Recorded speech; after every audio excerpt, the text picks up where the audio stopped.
dark and stormy night. A wild night. A night fit for a real man. Walking down the mountain pass in your large lumberjack boots, you walk through the lumber and oak rafters of the Anselm Society Digital Pub. Inside, there's lots of manly conversations about fly fishing and wrestling grizzly bears and shaving with a straight blade razor or whatever they do. And off in the corner are the three manliest men you've ever seen. They're off by the fire at the cool table. It's the Believe to See podcast, a podcast of the Anselm Society Arts Guild. I'm Matt Mellema, who will be playing the part of a manly man tonight for sake of this podcast. And I'm joined here by my two guests / co-hosts. It's one of those where the distinction doesn't really matter. So we have Brian Brown. Say hello to everyone, Brian. Hello, everyone. And Kory Denmark. Hi.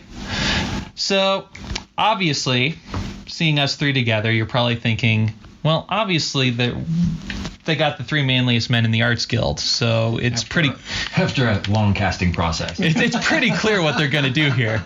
But before we swap manly stories and I can, start sharing all of our scars and how we got them, let me tell you a little bit about the Anselm Society. We are a coalition of churches throughout the Front Range of Colorado dedicated to a renaissance of the Christian imagination.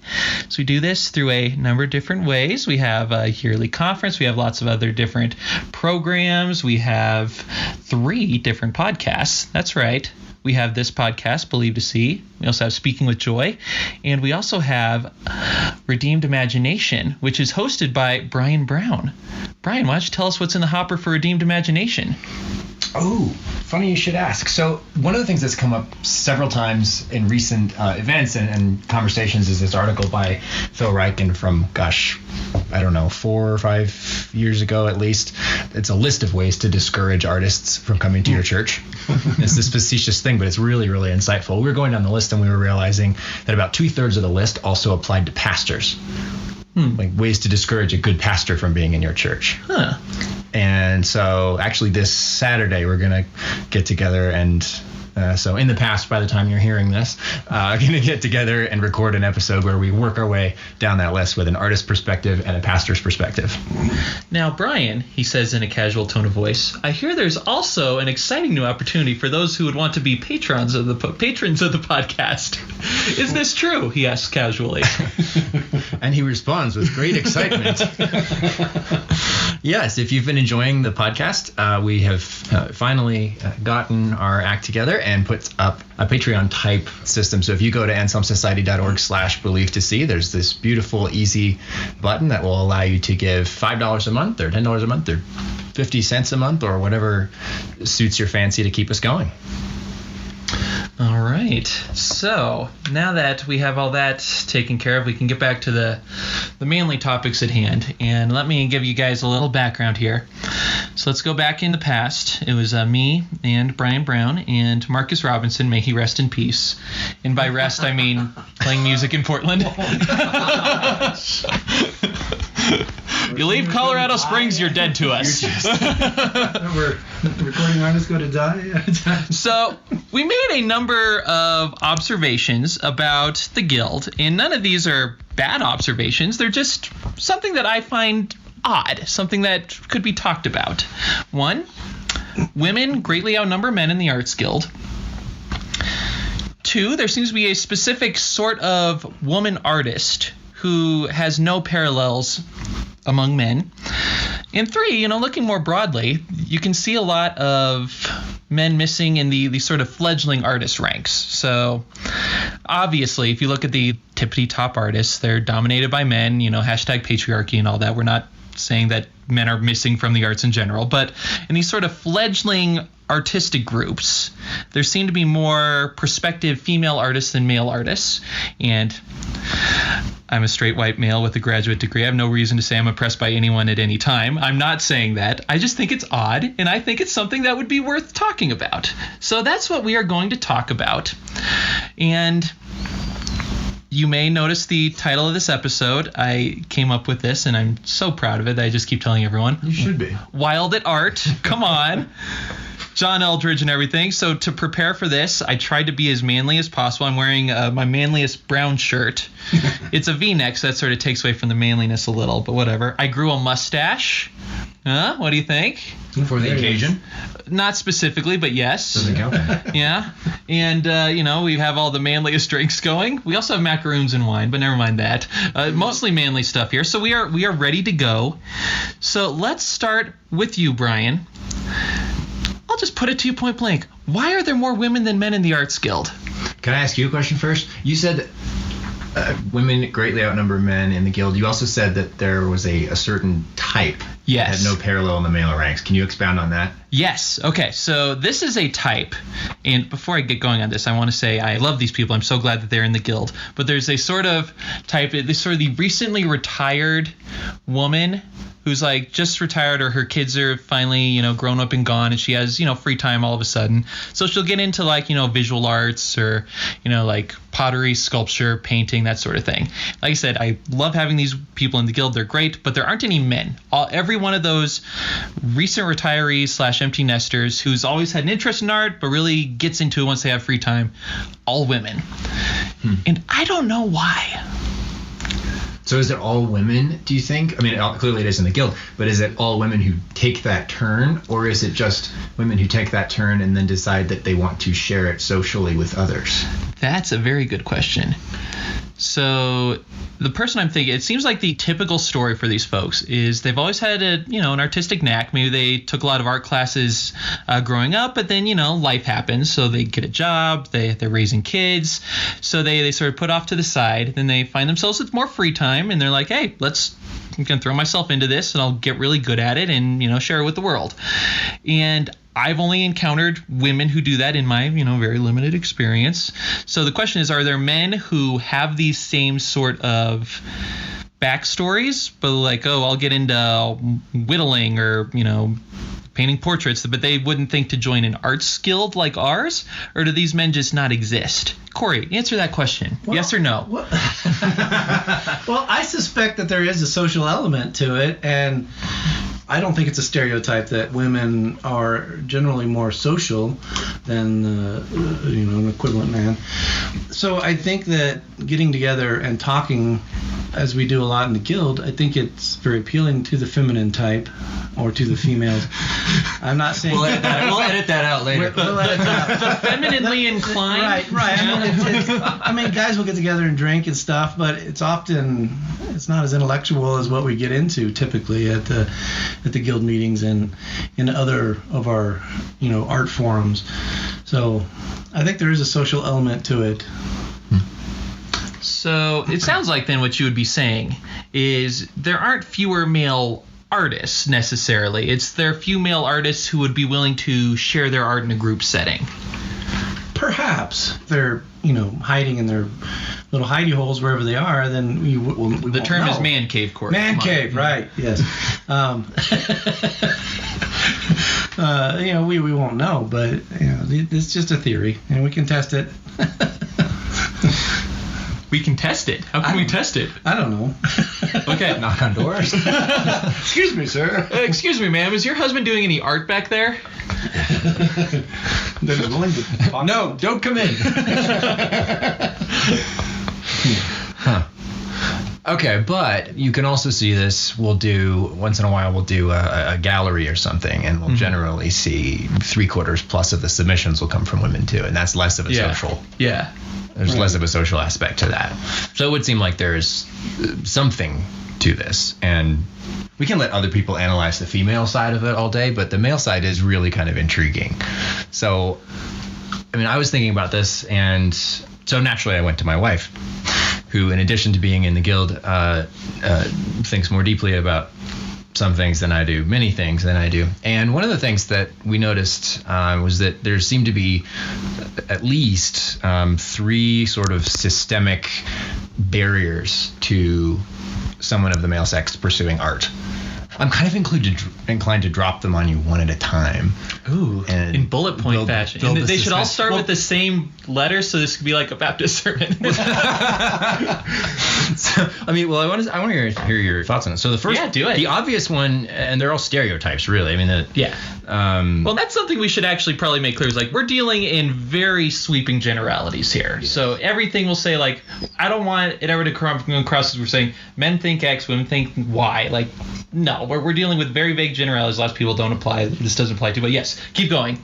So, I mean, the first one, and you'll get this when you're about 8 years old, if not before, is the male-female stereotype, right? So you get boys and later on men conditioned to think that certain types of personality traits or virtues are womanly or are gay. If I have any sort of inclination toward empathy or intuition or emotion or even aesthetics, well, that's girly. Oh, I'm not going to do that. So you're the 8-year-old on the playground. You're not going to mess around with pencils because you don't want to get beaten up. Yeah. And you see that all the way up to adulthood, and you turn on, I'm told you turn on Project Runway, and every single male contestant is clearly gay. So, okay, you're just never going to let that aspect of you develop. Yeah. So, I mean, that seems like that's the first barrier. You're the 8-year-old, and you have an inclination towards anything remotely artistic. But are people going to look down at me for doing that? Yeah, so this was actually one of the things I was thinking a lot about as I was sort of mulling this over, is there's this whole laundry list. You know, we live in a culture where it's increasingly, common for the educated among us to try to break these down, but they're still very persistent, even sort of subconsciously or unspoken, where there's certain things where if you're a dude, you don't do. So like you said, being very fashion conscious. For whatever reason, if you're very fashion conscious, people assume you're gay because a straight man can't be interested in his fashion. Or even something more simple like wearing bright colors. Like if you look back in previous eras, men wore bright colors. In different cultures, when men wear bright colors. But in ours, New England, for example. Different cultures. But in ours, when I'm wearing a suit for work, I can wear a black suit with a white shirt, maybe a light blue shirt if I'm feeling exotic. Yes. But again, there's all these unspoken rules, and a lot of that, like you said, feeling empathy, crying when you feel sad. There are all these sort of unspoken things where if you're a real dude, you don't do. And that's pre-artistic, right? Yeah. That's way before you're even having a conversation about art. You're having a conversation about this whole piece of who you are that you're supposed to just shut off. Yep. I mean, and even like a practice like journaling is considered girly.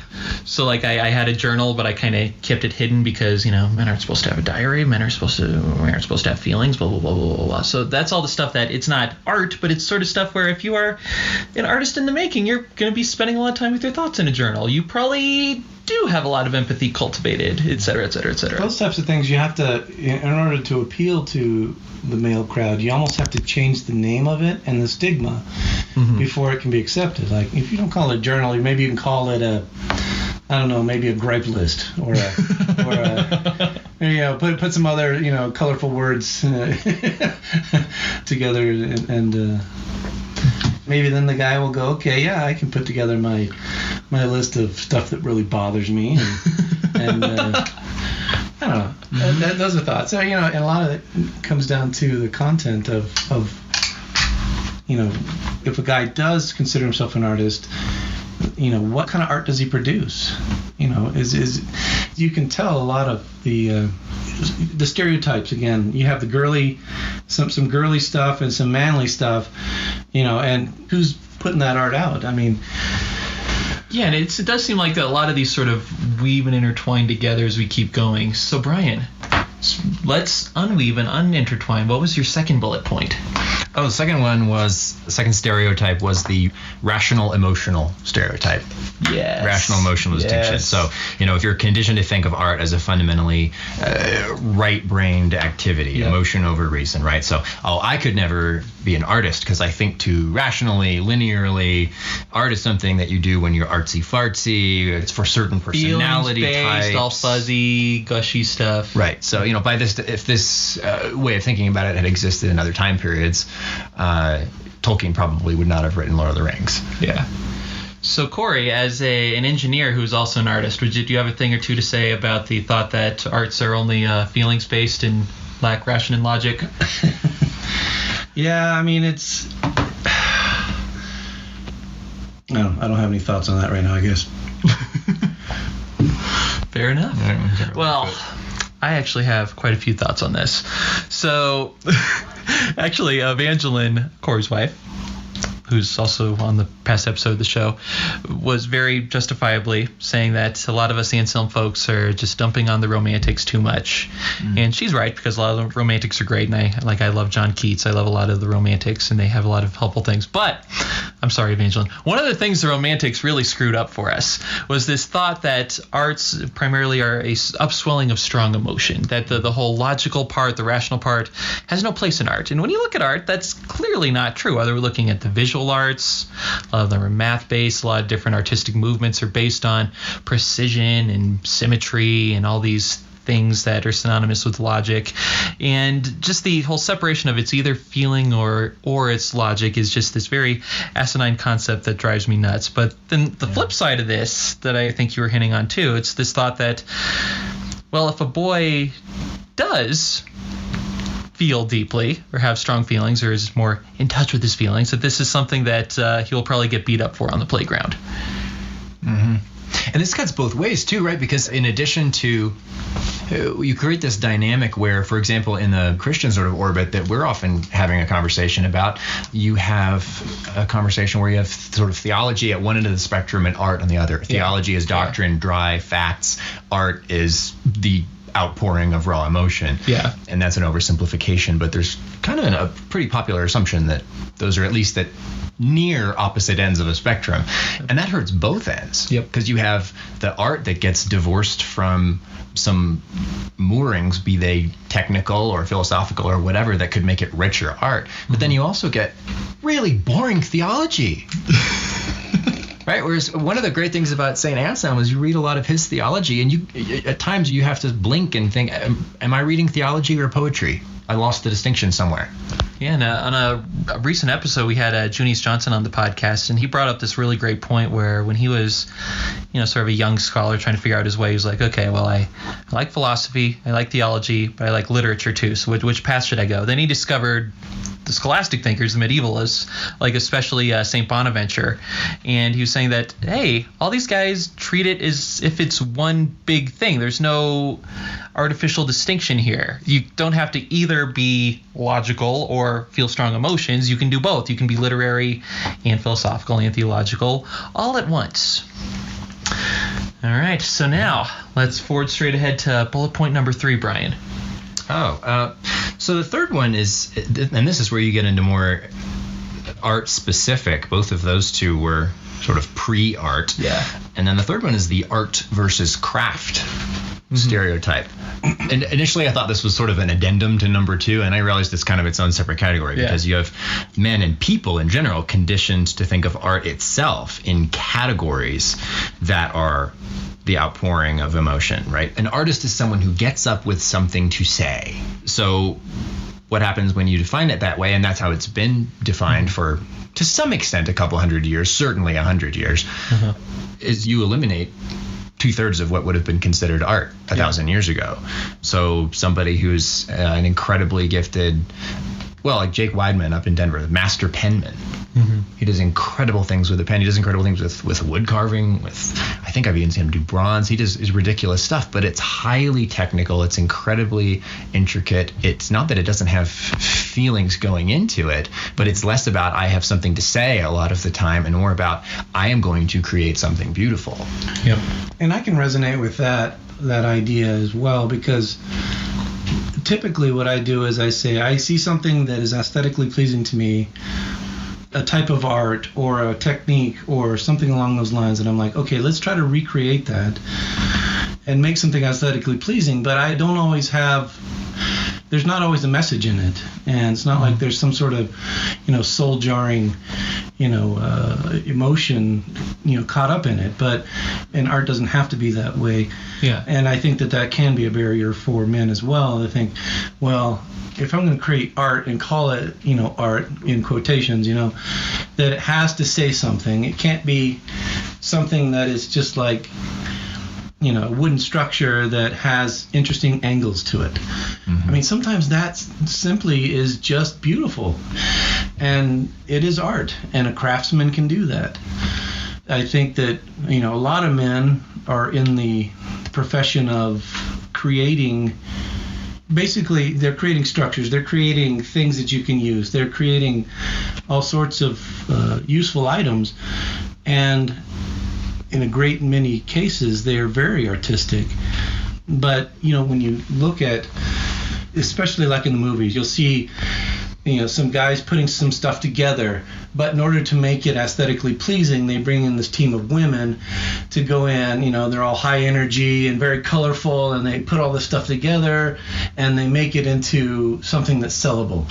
And it's not that it's the guy that came up with the idea and built it, the woman could have done that as well, but, the idea that in order to make it something aesthetically pleasing or colorful or useful in society, you have a team of women come in to pretty it up and make it commercial for you. Yeah. And sometimes the guys are like, well, that's not me. I don't want to be in that, team of, frilly people and color and, crazy energy. And sometimes they'll even make a big show out of, right. I really want to get out of the way of this. And maybe they don't. Maybe they just know they're supposed to say that. Oh, yeah, right. So I was thinking about this phrase, arts and crafts. Right. I think there's kind of a lot in that phrase. So first of all, there's crafts as in like craftsmanship. So what you were talking about a lot, Kory, it sounds like the sort of divorcing from a lot of the craftsman work from being art. If you're a guy who's really into woodworking or metalworking or whatever, you may or may not think of that as art. But if you look at like what you were saying, Brian, with your master penman, but by the way, he's not that wasn't just like an honorary title. He's an actual. That's an actual thing. It's an actual thing that he actually is. He's a master penman. But these sort of things get sort of divorced from what we think of typically as art, but we substitute crafts. And when you think of crafts, you think of Pinterest, right? Yeah. Right. And it's the sort of thing where even though, objectively there's nothing male or female about taking, odds and ends around the house and making something cool out of them, this has become something that is quintessentially something that women are quote unquote supposed to do. And while I have the soapbox, there's a show on NBC that I discovered. Have you guys seen Making It? No, I've heard of it. Oh, it's actually great. So it's Amy Poehler and Nick Offerman. So it's Leslie and Ron Swanson from Parks and Rec, and it's sort of like a competition show where they're all people who make crafts. But one of the good things is half the craftsmen are men. So it's not thought of as just like this girly thing. It's men and women. And, Nick Offerman, who is probably the manliest person that America has ever produced, is one of the co-hosts who is giving voices. He's a very talented woodworker, and he's sort of offering his 2 cents. So Nick Offerman making the country a better place. But again, let's get to this underscoring where like a lot of the arts that we think of as arts and crafts are, we think, supposed to be like feminine Pinterest, and a lot of the craftsmanship stuff where a lot of men may be interested have sort of been taken out of the artistic camp. Yeah. And for that matter, taken out of a lot of camps. I mean, there's a reason there aren't many people who even do that kind of thing anymore, whereas it would have been incredibly common to be a wood carver 1,000 years ago. There's nobody even knows. We don't have a category for that. We've demoted it so far below art that it is neither considered functional nor artistic, so nobody even bothers to learn how to do it. And by the way, if there are any wood carvers in the Front Range of Colorado Springs, please join the guild. Please. We recently got a silversmith. I was so thrilled that we got a silversmith. We need a wood carver. Come on, just join. I'm trying to do some wood carving, but that's just my bent on trying to do anything and everything that's creative. So I've carved a few things, but I couldn't call myself, quote, a carver. So now let's transition to talking about our experiences as men in the world of art. So talking for me, I was a nerd as a kid. Probably don't even need to say that because As a kid? I was and remain a nerd. And I became an English major in college. And in college, I was almost always the token guy. Like, there were so many classes when I was the only man in it. And it was kind of weird at first, but then you sort of embrace it. Like, I had one writing professor, and she just sort of got in the habit whenever we talk about something, like, all right, Matt, so as a man, how would you view this? Ooh. And I'd sort of lean back in my chair, like, put my hand on my chin. Well, as a man, I view this in certain, and it was great. I mean, it's one of the best things that ever happened to me. And On behalf of half the population. on behalf of all males. And then I will say, when there was like one or two other men, not in my grade, but in other grades, I viewed them as kind of weirdos. It's like, what the heck are you doing here? I'm a normal dude. You're just a weirdo with your like journal and you're going to write the great American novel. Yeah, that's cool, Ernest Hemingway. And then I go back and work on my great American novel. Right. So that's been sort of my experience, where I have become very comfortable being sort of the token guy. And, like a lot of the writers in the guild are women, and that's just something I'm accustomed to. But it's always been there, and I've always thought of it as a little odd. And if there are other male writers, I'll try to chase them off because I like being the only one. So, Brian and Kory, what are your experiences growing up in this sort of artistic milieu as dudes?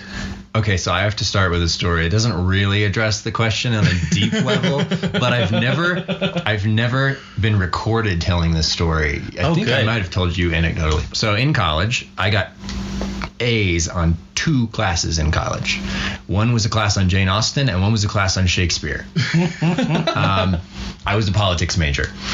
In the Shakespeare class, which I took with 2 of my roommates, if we weren't the only men in our discussion group, we were almost the only men. Mm-hmm. And we figured out pretty quickly that the way that the teacher, not of the whole course doing the lectures, but the teacher of our little sort of breakout group was approaching it, was very much sort of new criticism, Shakespeare means whatever you want him to mean kind of thing. So basically what she had done was she had devolved the greatest wordsmith of all time into an outpouring of raw emotion. So of course everything was about sex, obviously. Well, after about 2 weeks of this, we figured this out. And we realized, well, you reverse engineered the course. Oh, yes. Because we realized, okay, if we're going to get, look, we love Shakespeare. We're going to read the plays anyway. We're going to learn the stuff anyway. But if we have to sit through an hour of this every week, we developed a system. So in this system, person A was in charge of coming up with the most outlandish theory about the play possible, so that when she threw it out there for our emotional analysis, we were ready. There were some predictable revolving themes. And it was person A's job to push that conversation as far as it would go. It was then person B's job, just as that conversation was about to die down, to come in rapidly on the opposite side of that, but an equally crazy way. And then person C got the week off, but was there as backup. We very quickly realized we could monopolize the entire hour, have a lot more fun, and impress the heck out of our teacher. And apparently get an A. And get an A. Let that be a lesson to all of you college students out there. Don't be like me. Well, I mean, do you want to learn or do you want a good grade? That's not always an easy question.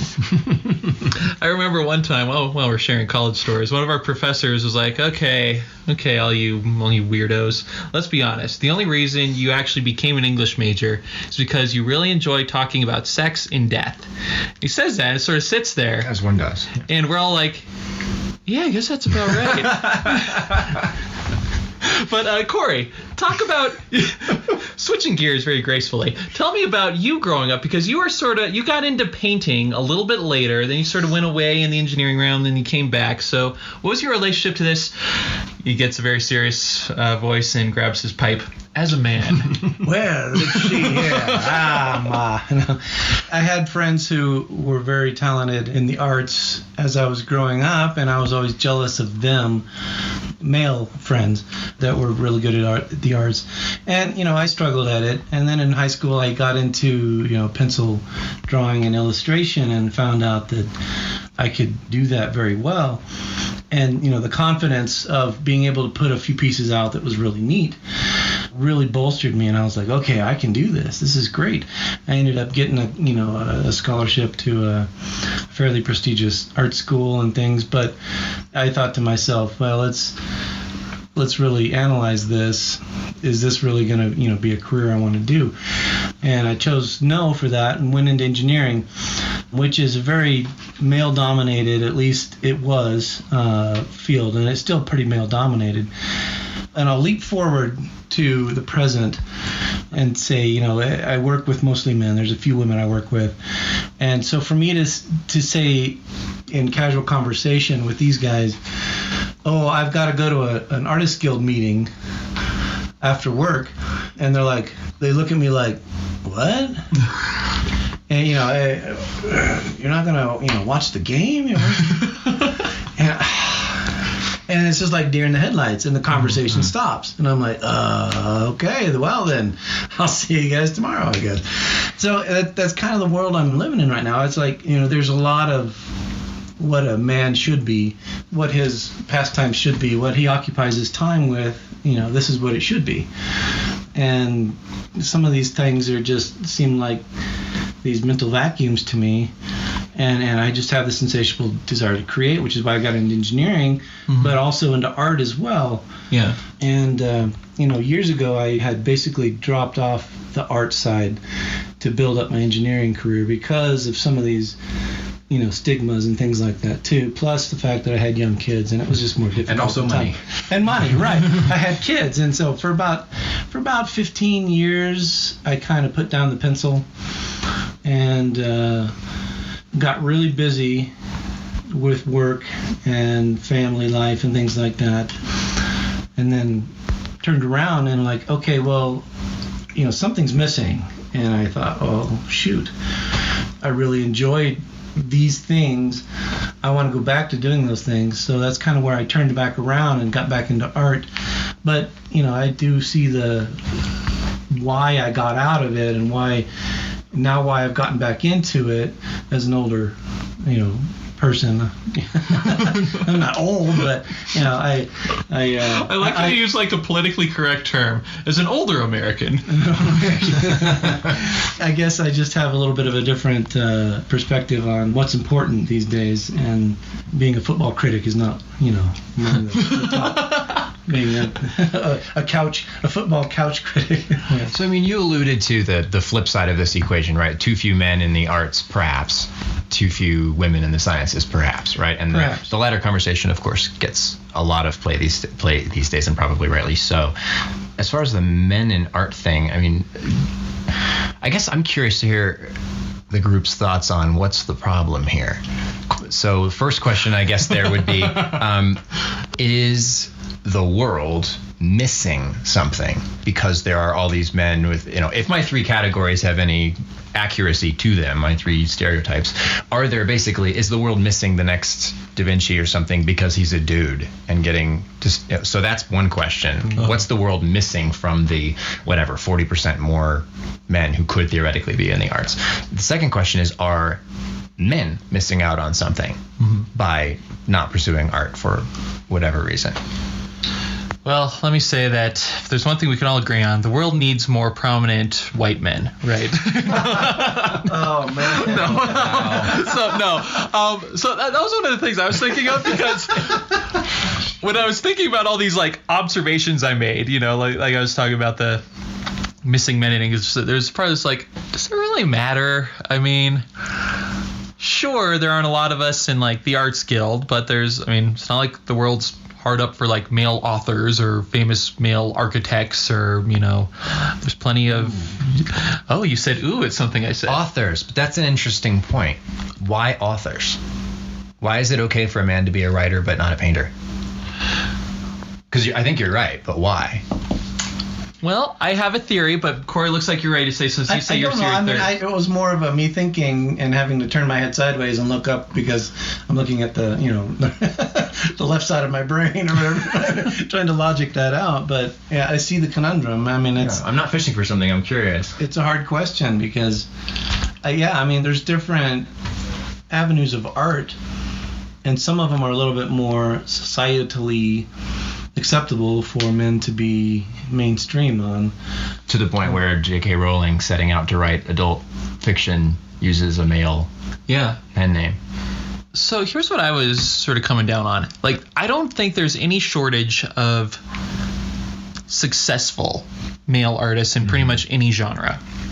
Considering how much the readership of books is dominated by women in almost every genre.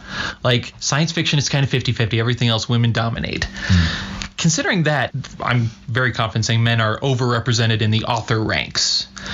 And, a lot of the most successful painters or sculptors in the world are probably men, again, disproportionate. Why that's... Historically, or even today. Like, I don't know as much about, like, the contemporary arts or, like, sculpting scene, but my impression is a lot of the most prominent ones are men. Well, and go ahead. I mean, I did do some research on that a little bit, and it was, what is it, the top 100 prominent artists or painters. I think it was more focused on painters or people doing masterful works of art, whatever media that was in. The top 100, there is 0 women in it. Now, I don't know if that's dollar grossing or popularity or museum coverage or what, but it seemed, very disproportionate regardless. But, it's a very tough thing to sort out because there are plenty of really good women artists, and why it's still dominated by the men is kind of a conundrum to me.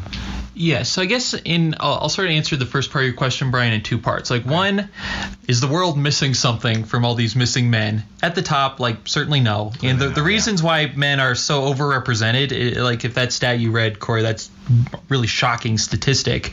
That's a whole nother podcast that should be done by people who know a whole lot more about the issues involved than I do. So at the top, no.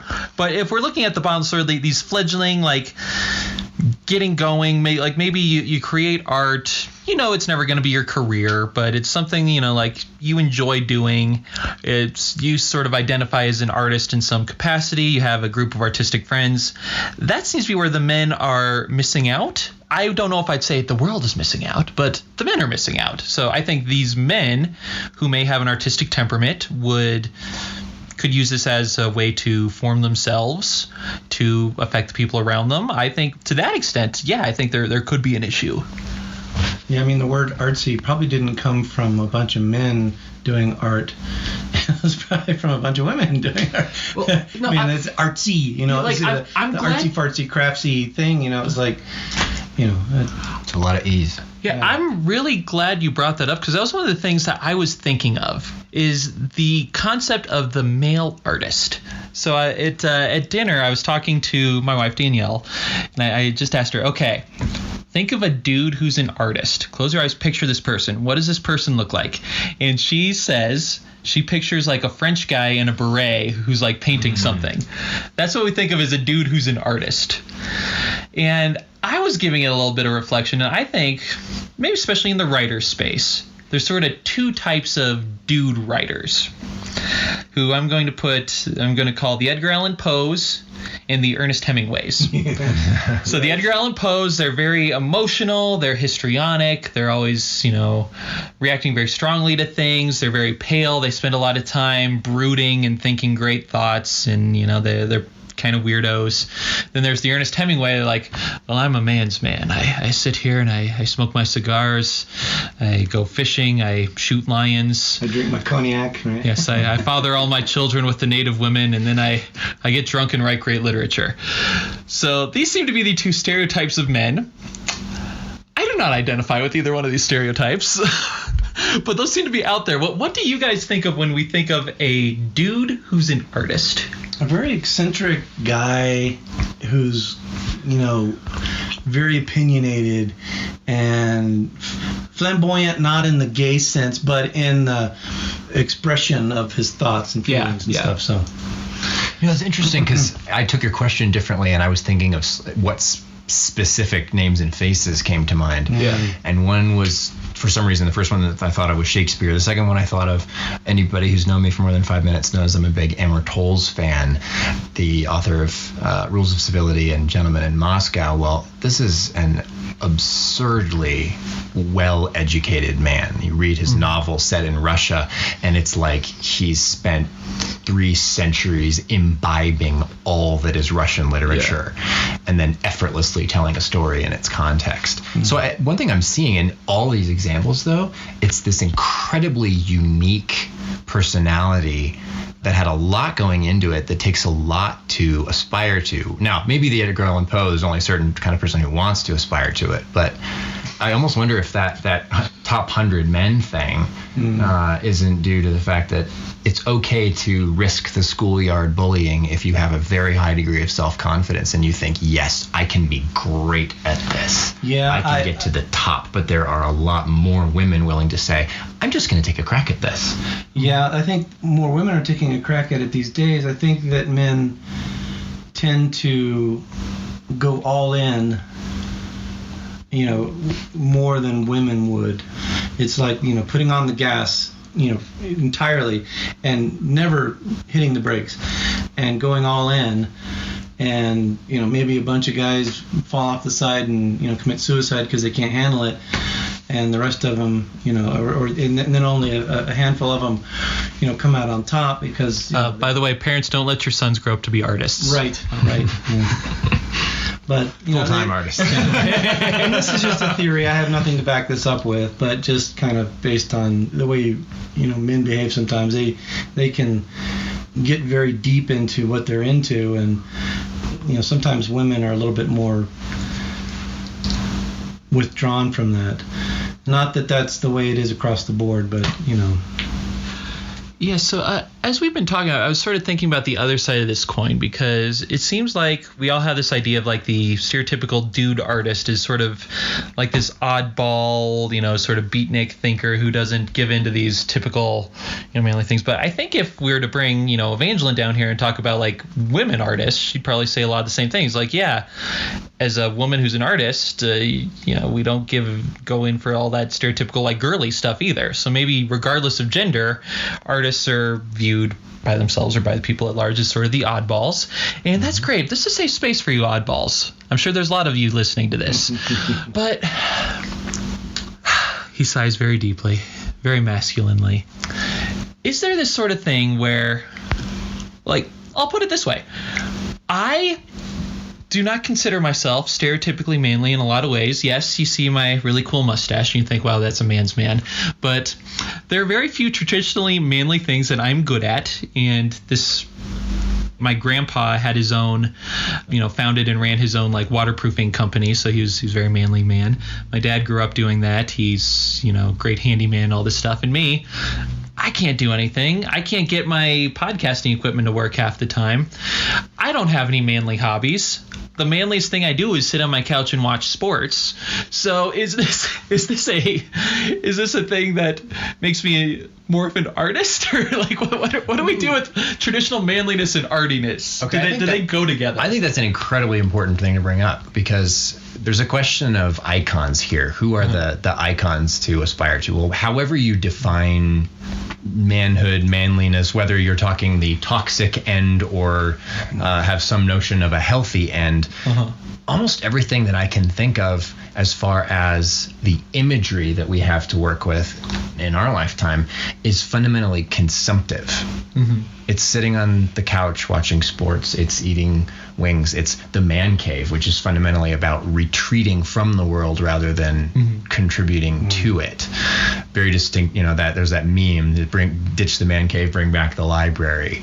But there's that fundamentally self-absorbed consumptive element. And on one level, you've been sort of mocking it in pop culture since Bart Simpson, or The Simpsons in general, really. But on another level, it's just there. So I almost wonder if there isn't a built-in impotence as soon as we even start thinking about manly anything. As soon as we started using the word manly, the first thing we all wanted to do was fake gruff voices. Yep. Do something. Grow mustache. Thankfully, we didn't get all of that on the recording, people, but that's exactly what happened. Right. Yeah. Drink scotch and right. Yeah, I mean, exactly. The things we're doing to make fun of it are kind of showing what we're sort of getting at here. So, are you motivated to drink scotch by your manliness? Or are you motivated to make scotch by your manliness? Ooh. There's the question. Maybe I'm sort of thinking some takeaways for the dudes out there. And I'm also thinking, what percentage of our listeners to both believe to see, redeemed imagination, what percentage of them do you think are women? Commenters, 98%. Yeah. I can't tell you, listeners. We don't have a way to measure that. But So that's interesting. So I'm trying to think, like, I have come to see, despite my attempts to write the great American novel as a 19-year-old, I'll probably never change the world. But what I can do is change a lot of my attitudes. So I'll see some things that I think, maybe on reflection here, are kind of bad attitudes. One is the idea that I am kind of ashamed of viewing myself as like an artist when I'm in front of other dudes. I can totally see that. Like you mentioned that, Kory, when you're engineers, like a lot of the guys I work with, a lot of the attorneys I work with are men. They know nothing about my artistic side. I sort of keep that hidden.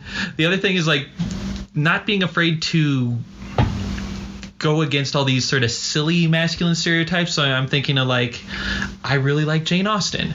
I don't think that's weird. we still haven't done the podcast on that, and we still need to do that. So, quick update here, listeners. So, me and Brian figured out that we're pretty sure me and him are the two biggest Jane Austen fans in all of Anselm.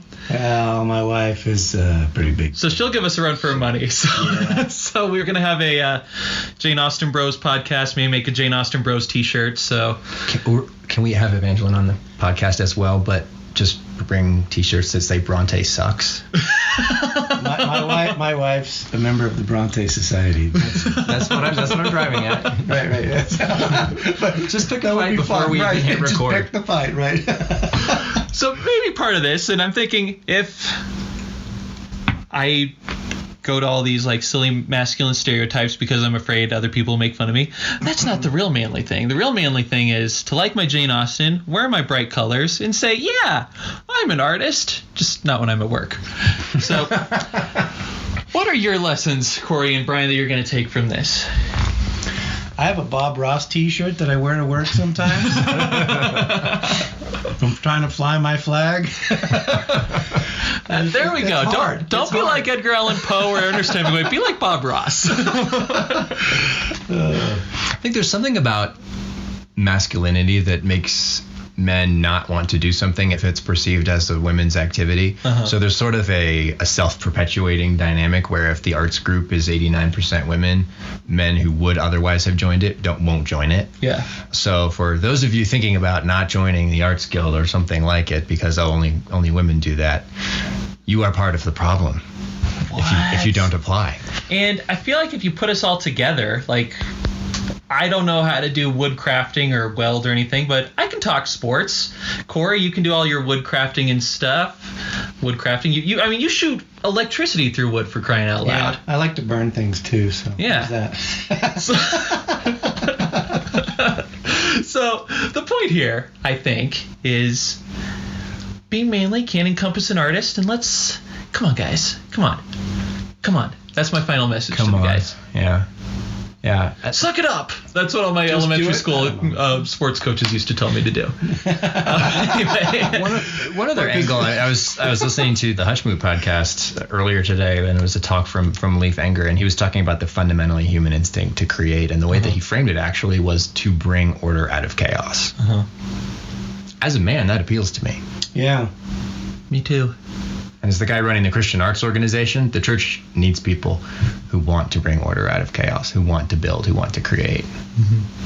That's my preachy moment for the evening. So given the scientific outlook on chaos, which is called entropy is always increasing. So if we could try to bring some order out of it, then maybe we could slow down the entropy. The very universe is depending on this. Man, come on, let's do it. So that is all the time we have for today before we can get to saving the universe. So thank you to Brian. Thank you to Kory. Thank you to all of our listeners. Whether you're a man or a woman, we're so happy you're with us. And I did not prepare a St. Anselm quotation for today. I'm going to say it's because I'm a man for some reason. That's an excuse, right? Yeah. Wait, what? So, yeah. In the meantime, thank you very much, and we will see you next time.